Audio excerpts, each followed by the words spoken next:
Well, good morning, everyone. Thank you for joining us. I'm going to just give it a few more minutes for some stragglers as people are joining the call. And actually, if we could share the slides, I want to kind of just start by highlighting a few things. Number one, that April is the National Child Abuse Prevention Month. So we are elevating this report in line with that because we feel like it's a really important piece to preventing child abuse. And, we can use this hashtag to kind of create a lot more awareness about the report and these issues. And also, as we're kind of waiting for people to join, I did want to mention also that if you do a story about child abuse or any issues relating to foster care, I think it's always important to include the child abuse hotline. So if you have an opportunity to kind of tag that as you're doing your story, that would be really helpful. So I am so pleased to announce that we have released, CDF-Ohio has released its newest report called Measuring Transformation and Elevating Youth Voice in Child Welfare. And I have here with me today, if we can go to the slides on our introductions. My name is Kim Eckhart. I'm a project manager with the Children's Defense Fund of Ohio. If you're not familiar, CDF Ohio is a statewide multi-issue child advocacy and public policy organization. So we are committed to being an independent voice for all children who don't necessarily have a seat at the table. And I have with me today our featured guest. So I'm going to hand it over to Deanna to introduce herself. Good morning, everyone. My name is Deanna Jones. I'm a consultant with CDF, and I'm so honored to be so. Really respect everything that they do and they've given me the opportunity to do. I am a product of the foster care system here in Ohio. I'm also a caseworker in the foster care system of Ohio for over 11 years. So I'm excited to be here with you all, and I will pass it to Layla. Hi, everyone. My name is Layla Rose Hudson. I am finishing up my third year of law school at The Ohio State University. And I aged out of foster care after about a decade of being in. I was actually in care in Alabama, but I've always been kind of plugged into the child welfare community ever since. I'm very passionate about bringing about reform that would make the system kind of a safer and just overall better place for children that have to experience it. Thank you all for coming today. Thanks. And if we can go to the next slide, I want to start by saying that, we all agree that every youth in Ohio should be given the opportunity to thrive as adults. And a big part of this report, you'll see throughout the report that I've included quotes from people who have experienced foster care. And when I asked them, what does it mean to you to thrive as an adult? They talked about, at a basic level, just, having enough money in the bank to pay the bills, right? Food in the fridge, car in the driveway. But they also talk about this idea that in order to heal from the past, there's this role that they have in being a part of meaningful change to the system. And we know that the system has challenges and that it's in need of transformation. Over the past few years, we applaud the work of the General Assembly and the governor, who is, they're starting to invest in the child welfare system in new ways, and they really have shown commitment to improving outcomes. The title of this report, Measuring Transformation, actually refers to the initiative started by the DeWine administration. He appointed the Children's Services Transformation Advisory Council. And, we want to recognize all the good work that's happening and also just tell from our perspective, why is transformation necessary? So I want to talk about the statistics on this slide, but before I do, let me give a face to what we're talking about here. And we include in this report the story of a young man We've changed his name. In the report, we call him Marcus, but at the time of this story, when the story happened, he was a freshman in high school.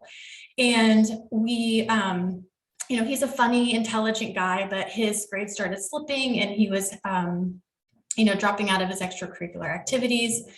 And ultimately he ended up couch surfing and throughout high school.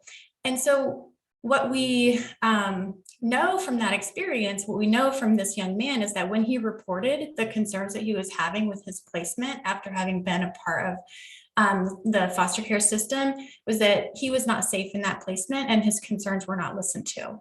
And so the challenges that we face really, I think, stem from, this idea that people like Marcus are going to slip through the cracks. And we can see that Ohio actually ranks in the bottom 10% nationally on some outcomes that are reflected in this story.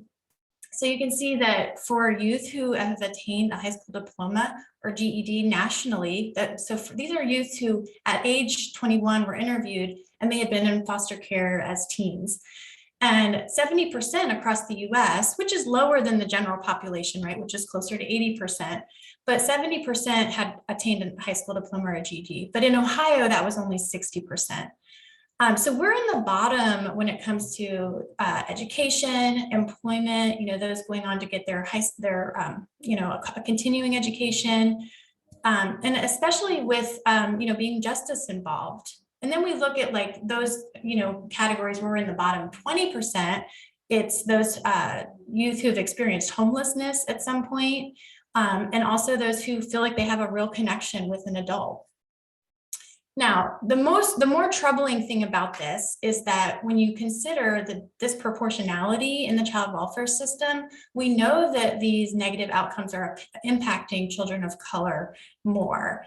So this chart shows kind of at different stages in the child welfare system. So those who've been referred to the child welfare system, those who've been screened in for an investigation, and then ultimately those who have entered an out-of-home placement. We can see that young people of color are at least 3 times, or in some cases 3 times more likely than their white children who are white in the system. So because we see that disproportionality, we know that these outcomes are impacting children of color more. And so the bottom line is, there are some efforts being made to transform the system, but we need to make sure that we have ways to measure whether or not those efforts are actually impacting the lives of young people in foster care. The truth is we currently don't capture the experience of youth while they're in care in a way that is meaningful and that can tell us if these efforts are working. So we are encouraged by a few particular efforts that are being made, and I'm going to pass it along to our featured guest, Deanna, to talk a little bit more about what is happening that's important. And we can change the slide too. Thanks, Kim. I just want to let everyone know my internet is a little unstable, so that's why I'm off camera. So I apologize for that. But what I wanted to talk about is the reason that we are looking to be hopeful. And so one of the things that we have to be hopeful about is the reform efforts in Ohio. And on the screen we see here, we have the Children's Services Transformation, we have the Youth and Family Ombudsman Office, we have efforts to address racism in care, ensuring using the Safe Babies Court team, and then continuing to see the Family First Prevention Services really being utilized to kind of shore up the system. And all of these efforts are amazing. But what I wanted to talk to you all today about is the Youth Ombudsman Office. And I love this quote. It says, "A Youth Ombudsman Office represents hope to many of us who are in foster care." And that is where I want to lead off my portion of the presentation today. That is one of the most important things to really institute and get going here in Ohio. This is the most important thing from my perspective, the Youth Ombudsman Office. The perspective that I'm sharing with you all today is a dual one. I'm here today as both an alumni of foster care and a caseworker of the foster care system in Ohio for over 11 years. I held multiple positions as a at, I held multiple positions while working during those 11 years. And this is where sitting on both sides of the table really provides a unique perspective. As a teenager, I definitely felt unheard, undervalued, even silenced regarding my own situation when I was in care. It has been over 20 years, and there are still those youth who do not feel heard. The teenagers and youth need to be heard, and we need to show them that their voice matters.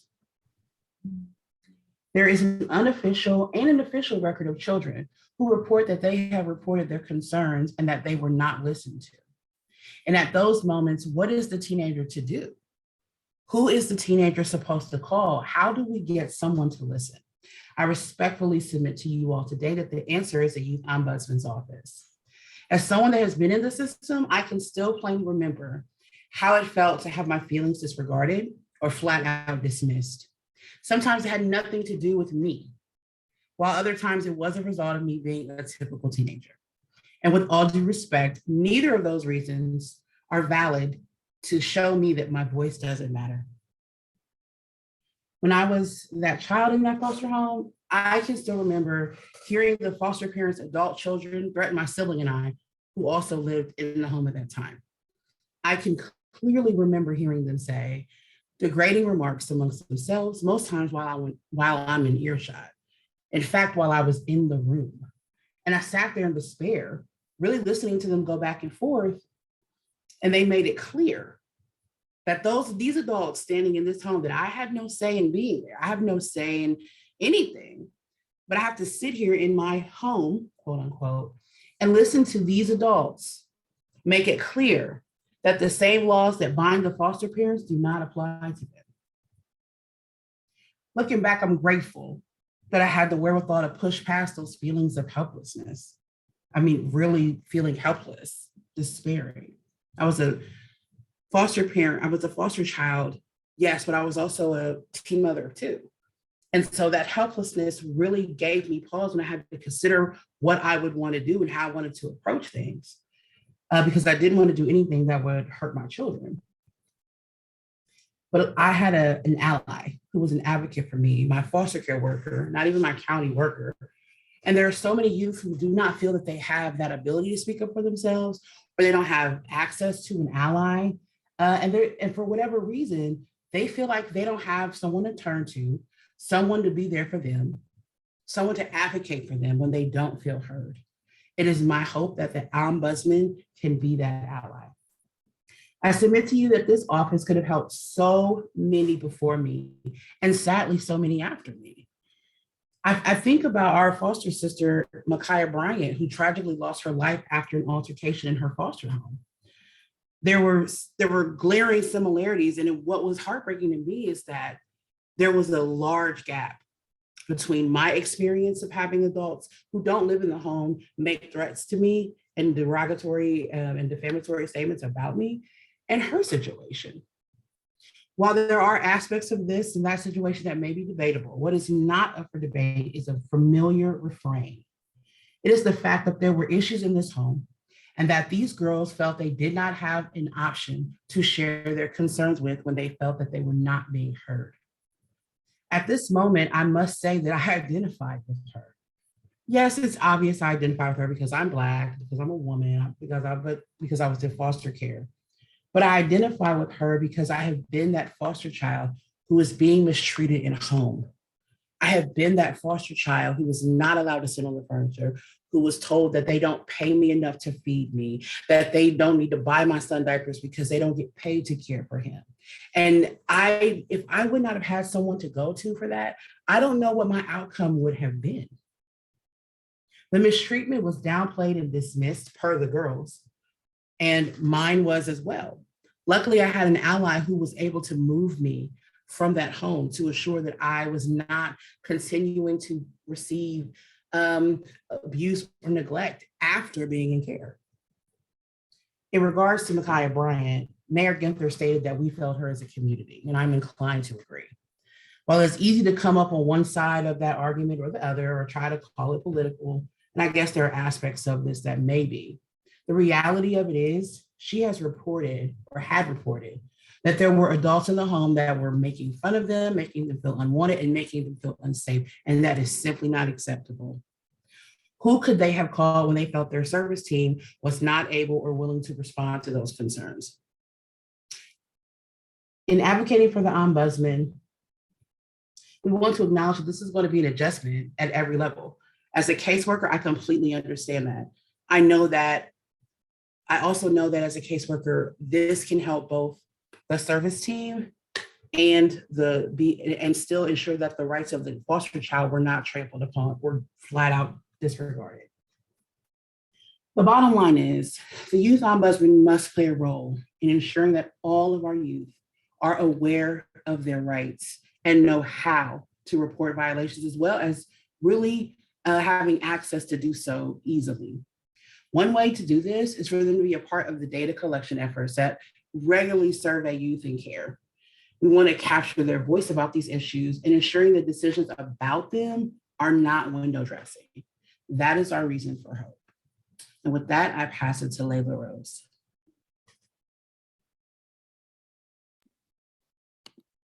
Hi, everyone. So another thing that I'm really focused on is changing the data so it more reflects the reality of what our youth in foster care are experiencing.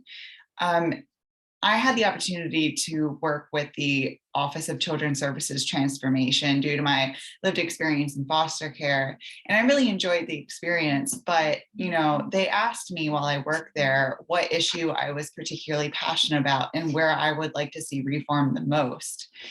And I told them I was really concerned with abuse in foster care.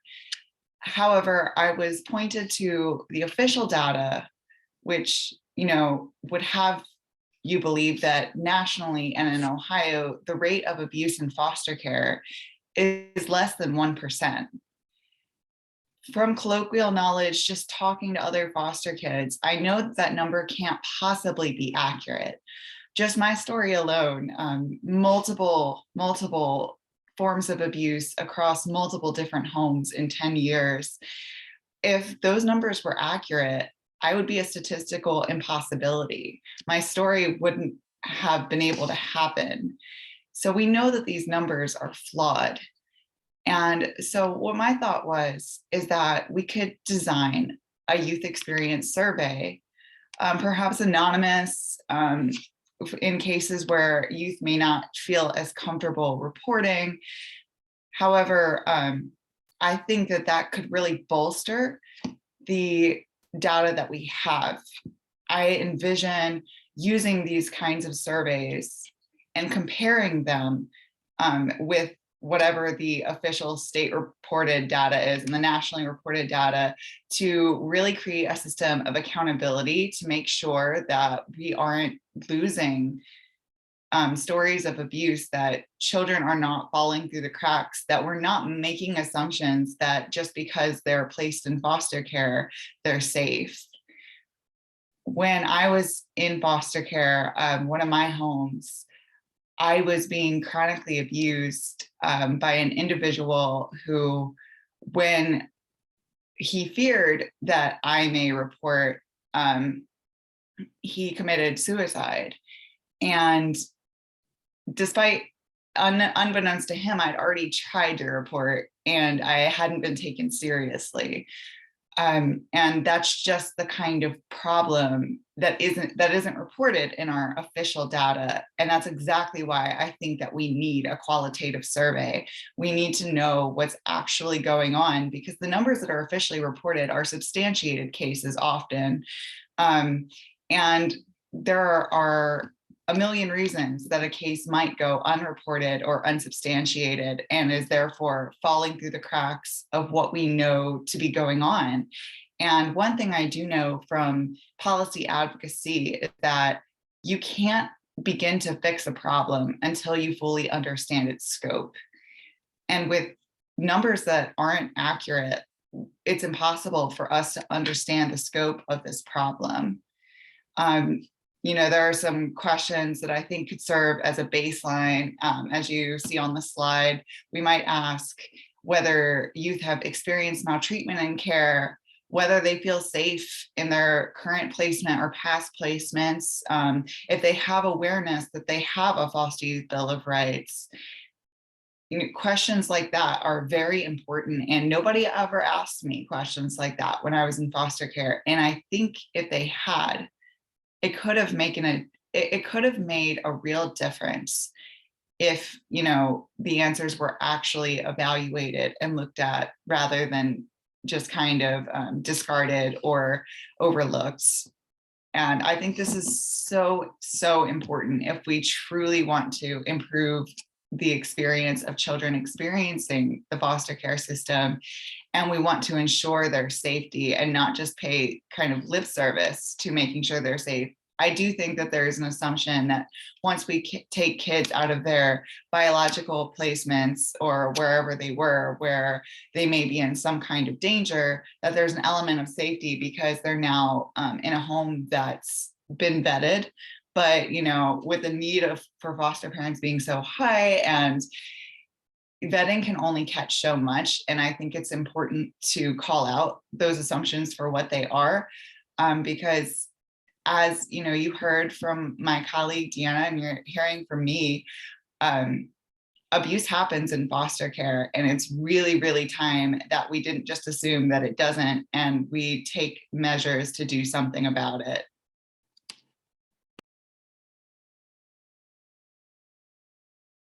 Thank you, Layla Rose. So if we can advance to the next slide. So when, Layla Rose mentioned some of the data that is collected by the state. So of course we want to use that data in a way that helps us to know how Ohio is doing and how counties are doing. Of course, there are some flaws in the way that data is collected in some cases. And so we are hoping to see these youth experience surveys expand on the current data that does exist. So the data that is currently available is outlined in the report. You'll just see so many examples of how Ohio is doing on the current performance measures. And we also included county level data because Ohio is a county, it is one of 9 states in the US that is county administered and state supervised. So we really need to understand what's happening at the county level as well. So you'll see at the back of the report, these county profiles, and there's also a link to a dashboard where you can select the counties that you're interested in to see the data from that perspective. So with that, I just wanted to spend some time now looking at some of the questions that have come up in the chat. And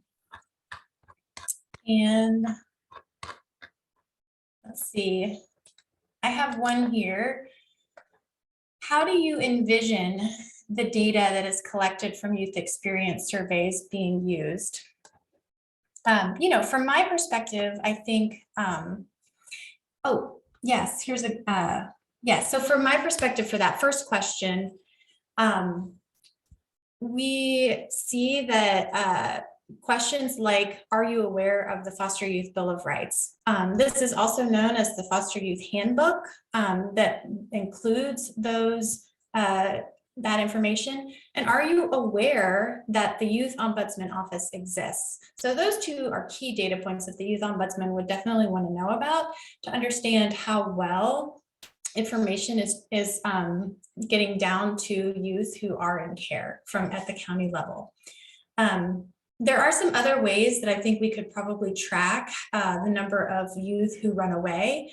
Like Marcus's example, when a child is kind of falling off of the radar, are we following up with them to understand what's happening in their worlds? And I don't know, Deanna or Layla Rose, if you had any other thoughts about how specifically the Youth Ombudsman could use the data that is collected through a youth experience survey.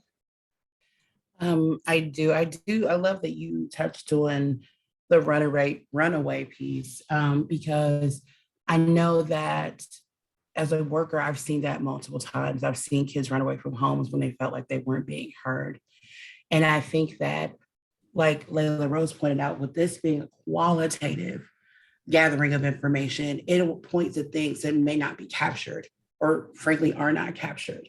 And so I think that we have to get to a place where we're looking at the quality of the child at the placement from the child's perspective without disregarding it because of their behavior, because of their attitude, because of them being frustrated.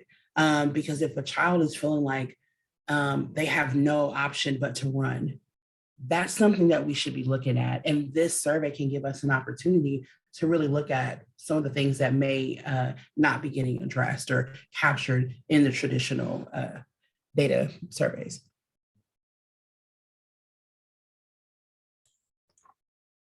Layla Rose, you want Yeah, I was going to say, I also think it is an important accountability tool. I think what irritated me so much about doing the research on data is just looking at it and knowing that it wasn't right. And so to kind of take this data and compare it against what's being reported, and I imagine maybe even adjust what's being officially reported based on some of this qualitative data. I think that would be good, and it would give policy advocates such as ourselves more room to talk about this problem with legislatures and in a public space.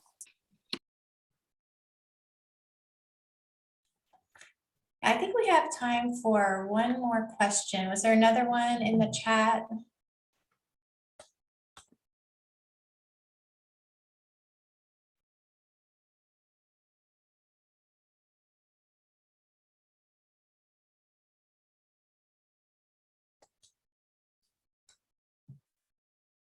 I know another one that, there we go.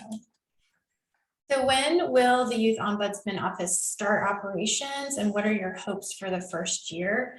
From my understanding, the Youth Ombudsman will hit the ground running in early June. So there has not been an appointment made yet. The governor is responsible for appointing both a youth ombudsman and a family ombudsman. And I know that selection process has begun, but there has not been a person identified yet. So early June. And I would love to hear from you, Layla Rose. What are your hopes for the youth ombudsman? What do you think that would be important for that office to do in the first year? I think it's important that the office, really does hit the ground running, and that they take all the reports they can. I think it would be great if they could set up some sort of, portal to just make access really simple and easy for, our tech savvy Gen Z kids and whatever they're calling the generation after them that are coming up. So I think it's really, really important that they have ease of access, that we disseminate information to youth so they're fully aware that this office exists. Because I think, part of what could prevent this office from being used is just youth not being aware that this is a resource. And I think it's also important to indicate to youth that this is an independent office, so that they don't necessarily feel that, the ombudsperson is on the same team as maybe someone they don't trust as much because they haven't listened to their reports in the past, or whatever reasons they may have for being hesitant to be trusting. And I also think that it's really important that the ombudsman office is transparent. The ombudsman in Texas has had a lot of success, and they also publish a report every year with the data that they collect that is open to the public. And since starting, they've had a lot of more cases of substantiated abuse in foster care. And I think that kind of transparency would show the public why this office is so important, and it would also help kind of explain the scope of the problem that's actually happening, and have those numbers out there in the public eye. What about you, Deanna? What excites me about the ombudsman and what I want to see in the first year is really an opportunity for folks to see that it's needed.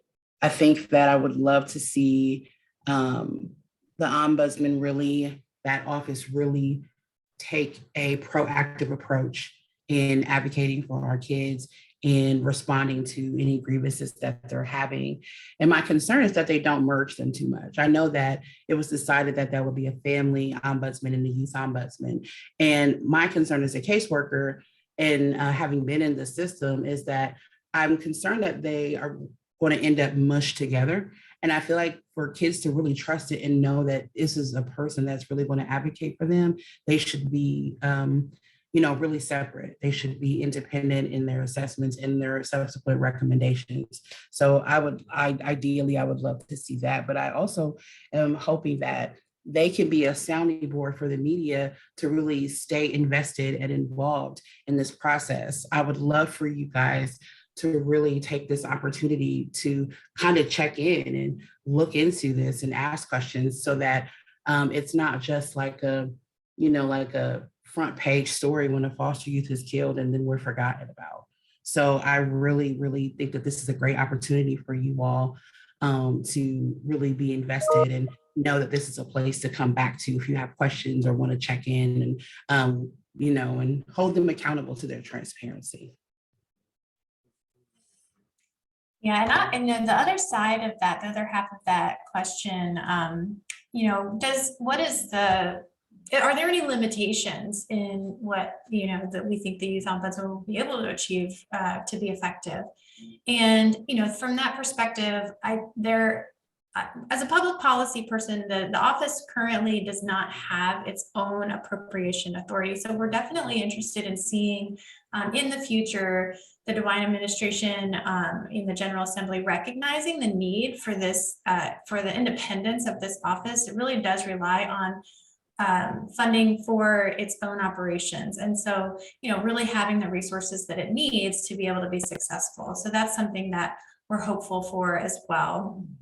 I see another question, just referring to, who will be the first youth ombudsman? And I have so much hope that the person that is selected will be a person that has the trust of the community of people who have been just so passionate about advocating for the youth ombudsman, and just knowing that they share a perspective of how important it is to maintain a office culture that recognizes the importance of listening to youth, that recognizes the need for confidentiality in some cases, is able to really press and make the investigations that they need to have happen done in a really high quality way. So the trust of the person by the community of people who are so kind of leaning towards this idea of a youth ombudsman and the hope that it offers.